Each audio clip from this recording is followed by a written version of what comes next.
Good morning বন্ধুরা, আশা করি তোমরা সবাই ভালো আছো, সুস্থ আছো। আমিও মোটামুটি আছি।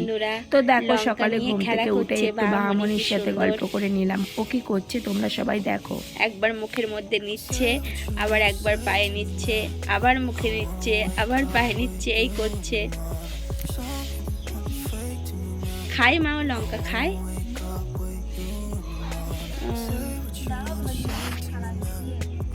ও বোটাটাকে ছাড়ানোর চেষ্টা করছে, কিন্তু জানি না পারবে কিনা। না হলে আমার মা ছাড়িয়ে দেবে। চেষ্টা করেই যাচ্ছে পা দিয়ে ধরে,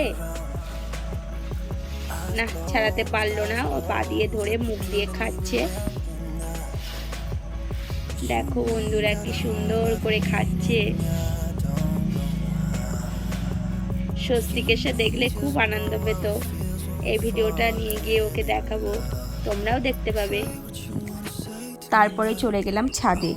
আর ছাদে গিয়ে দেখো বন্ধুরা, এটা তো আমার বাবার বাড়ির সামনের মাঠ। তোমাদের এর আগে অনেক ভিডিওতে আমি দেখিয়েছি, এটা স্কুল।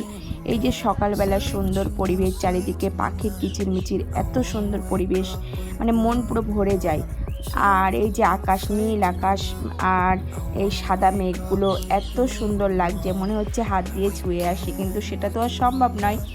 আর ওই যে হলুদ রঙের যে ঘরগুলো দেখা যাচ্ছে, ওগুলো হচ্ছে বিএসএফ ক্যাম্প।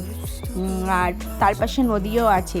তো তোমাদের অন্য একদিন ভিডিওতে আমি দেখাবো। আমি নদীর ধারে এমনি সচরাচর কমই যাই, ওই জন্যে ভিডিওতে দেখানো হয়নি। তো আর এই যে মাঠে ছাগল বাঁধা আছে। আগে ছাগল গরু বাঁধতো, কিন্তু ক্লাব থেকে বারণ করেছে, মাঠ খারাপ হয়ে যাচ্ছে, ওই জন্য এখন আর তেমন ছাগল গরু কেউ বাঁধে না। তো দেখো বন্ধুরা, এই চারিদিকে সবুজ পরিবেশ, সকাল সকাল বেশ ভালোই লাগছিল। তো ছাদে বসে কিছুক্ষণ দেখে নিলাম। তারপরে এদিকে স্বস্তিক ছাদে এসে ড্রয়িং করছে। হালকা হালকা রৌদ্র উঠেছে সকালবেলায়, তো ওকে আমি বলছি তুই নিচে যা, ও বলছে না উপরে বসেই করবে। তো দেখো, খুব মন দিয়ে ড্রয়িং করছে। তারপরে চলে এলো সায়ন। সায়ন হচ্ছে আমার পাশের বাড়ির কাকিমার ছেলে, আমার ভাই হয়। স্বস্তিক ওখানে গিয়ে সায়নের সাথেই খেলা করে। ওই স্বস্তিকের বয়সই প্রায়, স্বস্তিকের থেকে 5-6 মাসের ছোট। তো একটি ছোট্ট ভিডিও তোমাদের সাথে শেয়ার করছি। স্বস্তিকের স্কুলে নন ফায়ার কুকিং কম্পিটিশান ছিল, তো ও পার্টিসিপেট করেছিল। তার জন্য ওর আমি ফ্রুটগুলোকে বাড়ি থেকে সুন্দর করে কেটে দিয়েছিলাম। স্কুল থেকে বলা হয়েছিল যে ফ্রুট ভেজিটেবল সব কেটেই নিয়ে যেতে। তো কেটে দিয়ে, আর আমি ফ্রুটের মধ্যে মধুটাকেও দিয়ে দিয়েছিলাম, কারণ ও মধুর বোতল দিয়ে দিয়ে ও পারবে না ওসব করতে।